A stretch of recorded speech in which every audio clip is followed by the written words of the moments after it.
Que faire durant la nuit de Laylat al-Qadr?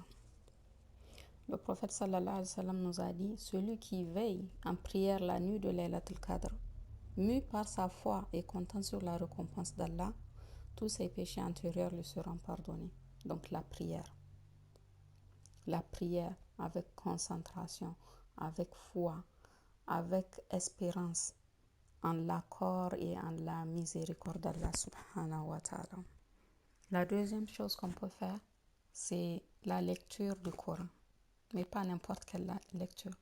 La lecture en méditant sur les sens et les implications du Coran. C'est ça qui est important. C'est pas seulement de lire et passer. Non, on réfléchit, on se concentre sur ce qu'implique ce Coran-là. Parce que ça entraîne quoi? La proximité avec Allah subhanahu wa ta'ala. La troisième chose qu'on peut faire durant cette nuit-là, c'est le dhikr, le rappel intime d'Allah subhanahu wa ta'ala, à travers les formules que le prophète sallallahu alayhi wa sallam nous a enseignées.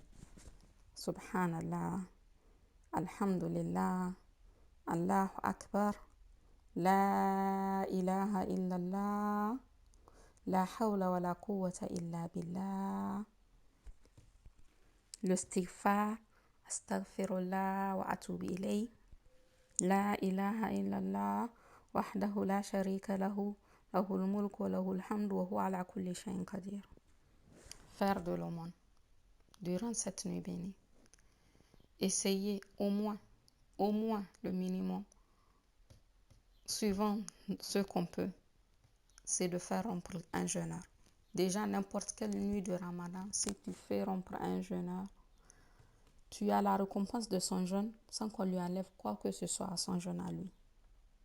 A fortiori pendant la nuit de Laylat al-Qadr, puisque Laylat al-Qadr va commencer au coucher du soleil, au moment de rompre.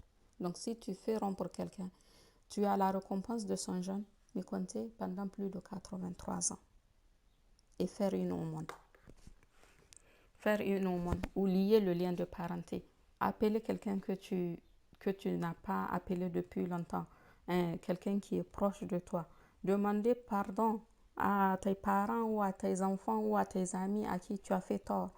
Pendant cette nuit-là, c'est une nuit bénie, c'est le moment de profiter et de lier aussi le lien de parenté avec les proches. Pendant cette nuit, c'est le moment des courses, donc les invocations. Allah a dit: demande-moi pardon et je te pardonnerai. Répands-toi et j'accepte ton repentir. Implore mon soutien et je te soutiendrai. Demande-moi d'effacer tous tes péchés et je les effacerai. Invoque-moi et j'exaucerai tous tes vœux.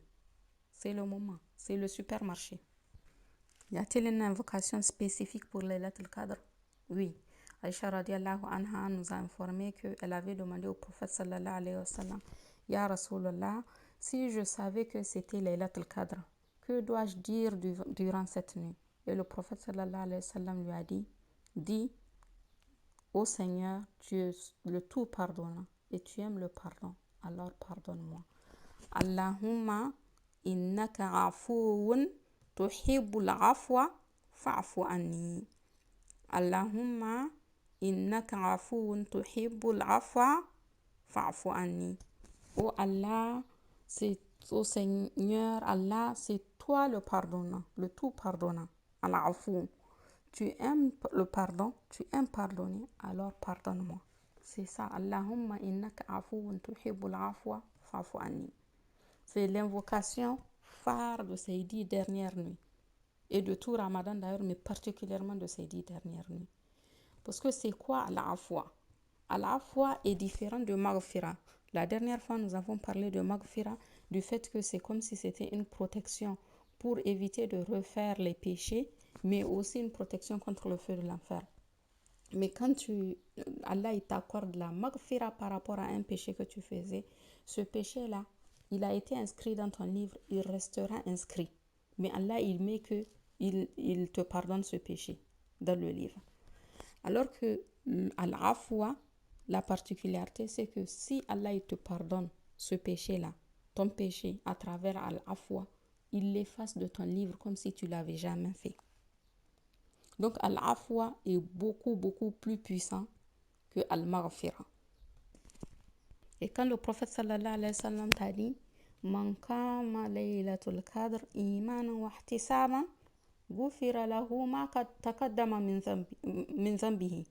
Donc, si c'est Al-Afwa qu'Allah t'a accordé pour cette nuit de Laylatul Qadr, en fait, tous tes péchés vont être effacés. C'est pas pardonné. Parce que celui à qui les péchés vont être pardonnés, le jour dernier, Allah il va l'approcher, il va lui dire oh, un tel, tu te rappelles tel jour tu as fait ça, tel jour tu as fait ça, tel jour tu as fait ça. Je t'ai caché aux yeux du monde, dans le bas monde, et aujourd'hui je te les pardonne. Mais on va te les rappeler. Le temps de rappel là, toi tu es en train de réfléchir, mais qu'est-ce qui va se passer avec moi? Certainement qu'on va me prendre, on va me jeter dans l'enfer. Alors que quand c'est un péché qui t'a été pardonné à travers Al-Afwa, Allah ne va pas te rappeler ce péché-là le jour dernier. Il a fait Afwa, il l'a effacé comme si tu l'avais jamais fait. Donc même le jour dernier, il ne va pas te rappeler ce péché.